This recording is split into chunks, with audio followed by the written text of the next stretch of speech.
गुरुदेव प्रणाम। चिरंजीव रहो। गुरुदेव के चरणों में शत्रुघ्न का प्रणाम स्वीकार हो। चिरंजीव रहो। हे गुरुदेव, अब आप ही बताइए हमें क्या करना है। बेटा भरत, इस समय अयोध्या पर जो वज्रपात हुआ है वो आज तक भूमंडल पर कहीं नहीं हुआ।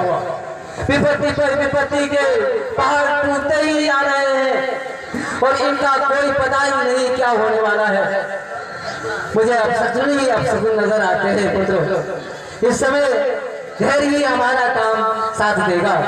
धीरज के अलावा और हम कुछ भी नहीं कर सकते। बेटा सुनो, मैं तुम्हें बताता हूँ। बताइए गुरुदेव। बेटा, तजो व्यर्थ संताप, ज्ञानी होकर किस लिए करते सो खुदा। सोचो उसको जो मरता है इस जग की माया तृष्णा पर, जो जीता है वह मरता है सच्चाई और प्रतिज्ञा पर। वे जीवित मृतक समान सदा, जो अपने लिए जी रहा हो उसका मरना जीना समझो, जो औरों के लिए मर गया हो। बेटा, जो औरों के हित में मरता है वही श्रेष्ठ होता है। रोक कुछ बना बेटा, उसका सोच करना चाहिए। जो पापी हो, व्यभिचारी हो, अधम नीच और पापी हो, लोभी हो, लंपट हो, कामी हो, जो हरि को तज पाखंडों का अनुराग हो।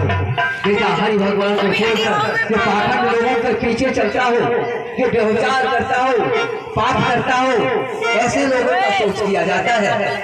और असविचार कहते हैं दोषी, जन कहो जय रोषी। बेटा, तुम्हारे पिता राजा दशरथ थे सच्चे सूरवीर।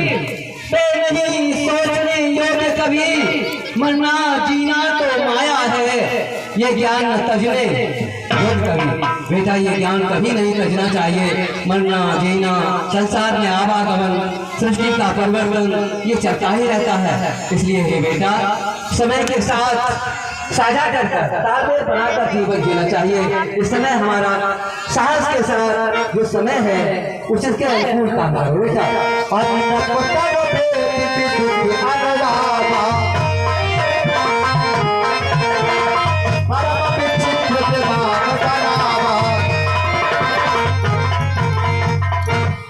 बेटा, कहिए गुरुदेव। अब सबसे पहले तुम्हारे पिता इनका अंतिम संस्कार करना तुम्हारा परम धर्म है और उनके लिए श्रद्धांजलि देना।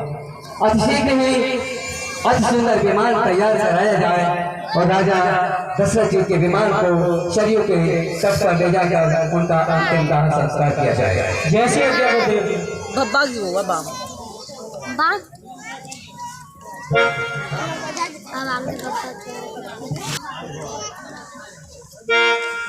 हाँ बेटा, कहिए। विमान शरीर पर पहुंच चुका है। आइए अपने पिता को श्रद्धांजलि दीजिए।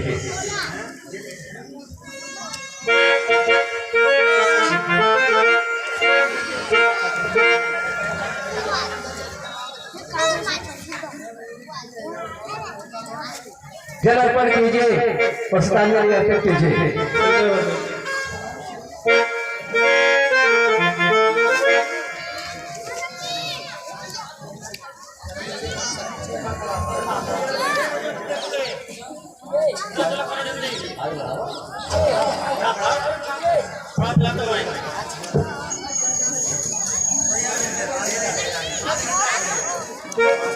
हाँ बेटा भरत, कहिए गुरुदेव। अब यहाँ का राजकाज संभालना तुम्हारा कर्तव्य बनता है बेटा। नहीं गुरुदेव, मैं ये कदापि नहीं कर सकता। राज नहीं गुरु दीजिए मुझको यह वरदान, अटल रहूं सद्धर्म पर, हृदय है बलवान। गुरुदेव, मैं कदापि राज नहीं कर सकता। मैं नहीं चाहता बड़ा बनूं, रहने दो छोटा ही मुझको, रहने दो छोटा ही मुझको, शासन का अनुशासन मत दो, करने दो सेवा ही मुझको।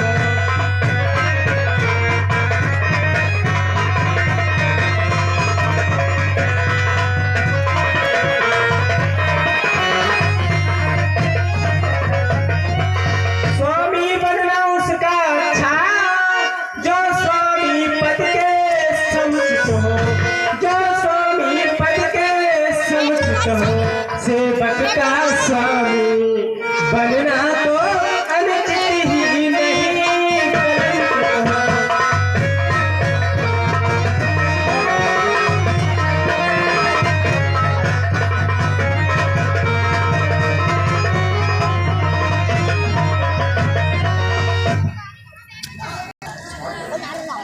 माता की आज्ञा का पालन बेटे का धर्म कहता है।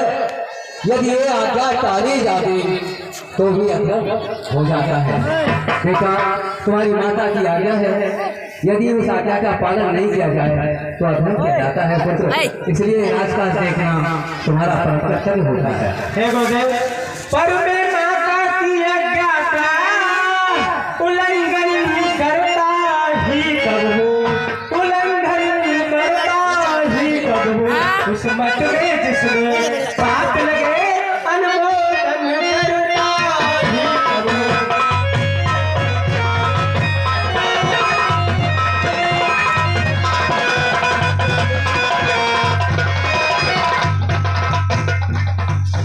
हेलो, पर मैं माता की आज्ञा का उल्लंघन करता ही कब हूँ, उल्लंघन करता ही कब हूँ। उस मत में जिसमें पाप लगे अनुमोदन करता ही कब हूँ।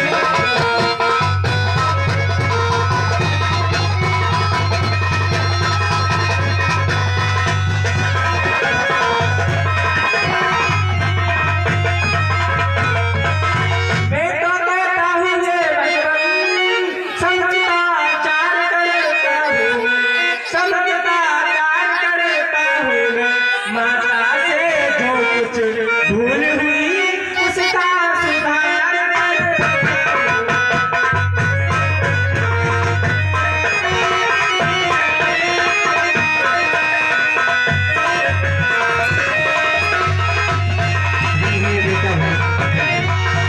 हे गुरुदेव, मैं कदापि राज नहीं कर सकता।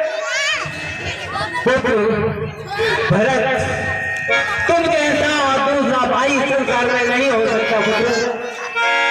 तुम्हारे बड़े ही उचित और आदर्श चरित्र, इनका बखान शेष, महेश, गणेश इतिहास संसार में कोई नहीं कर सकता।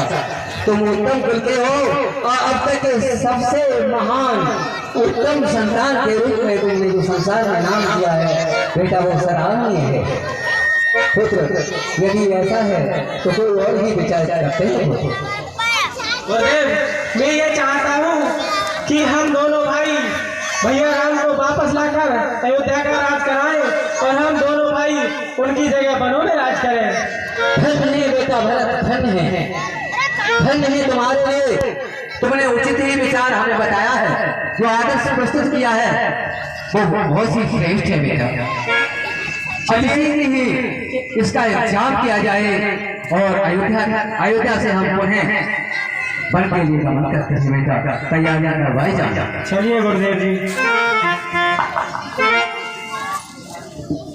अयोध्या वासियों, भरत रामचंद्री से मिलने जा रहे हैं। जो कोई अयोध्या के नागरिक को भरत जी के संग चलना चाहता हो तो आप शीघ्र चलने की तैयारी करें।